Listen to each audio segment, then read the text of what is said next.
दोस्तों, उत्तर प्रदेश में 2027 का विधानसभा चुनाव होने में अभी वक्त है, लेकिन समाजवादी पार्टी के एक विधायक, पूर्व विधायक, खुद अपने टिकट का ऐलान कर रहे हैं। मैं बात कर रहा हूं कानपुर के सीसामऊ के पूर्व विधायक इरफान सोलंकी की। इरफान सोलंकी पेशी पर आए हुए थे।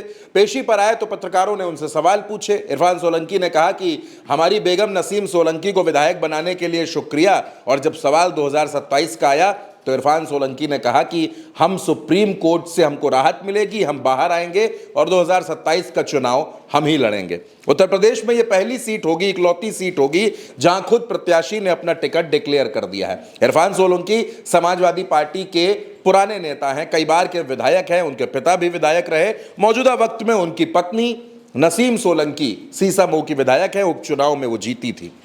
इरफान सोलंकी सलाखों के अंदर हैं, महाराजगंज की जेल में बंद है, पेशी पर उनको आना पड़ता है। पेशी पर आते हैं तो इरफान सोलंकी एक ही बात कहते हैं कि उनके साथ इंसाफ नहीं हो रहा, लेकिन उनको यकीन है कि उनके साथ इंसाफ जरूर होगा।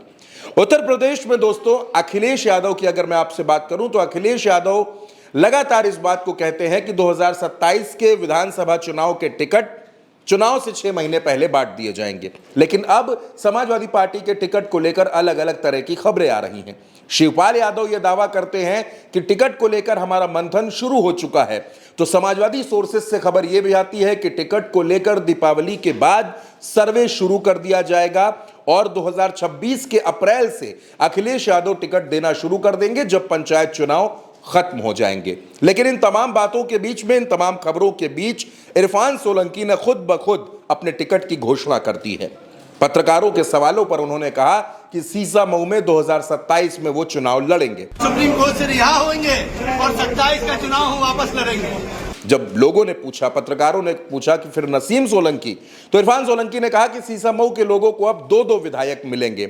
अब सीसामऊ में नसीम सोलंकी लड़ेंगी या इरफान सोलंकी लड़ेंगे, यह तय करने का काम अखिलेश यादव का है, और उससे भी पहले यह काम अदालत का होगा, क्योंकि जब तक इरफान सोलंकी को इन मामलों में, मुकदमों में राहत नहीं मिल जाती, तब तक वो सलाखों के बाहर नहीं आएंगे, और जब तक वो सलाखों के बाहर नहीं आते, उनकी सजा खत्म नहीं होती या सस्पेंड नहीं होती, तब तक इरफान सोलंकी उत्तर प्रदेश में विधानसभा का या कोई भी चुनाव नहीं लड़ सकते।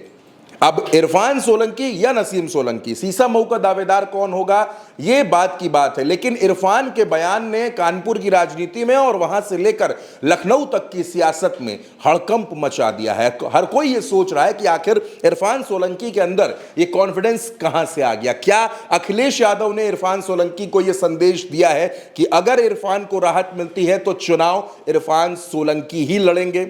मैं आपको सीसामऊ के बारे में भी थोड़ा सा बता देता हूं दोस्तों। सीसामऊ वो सीट है जहां सोलंकी परिवार का दबदबा चलता है।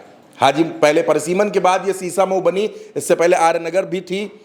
सीसामऊ वो सीट है जहां इरफान सोलंकी के पिता हाजी मुश्ताक सोलंकी लगातार विधायक रहे, 2 बार विधायक रहे। उसके बाद उपचुनाव जीतकर इरफान विधायक बने।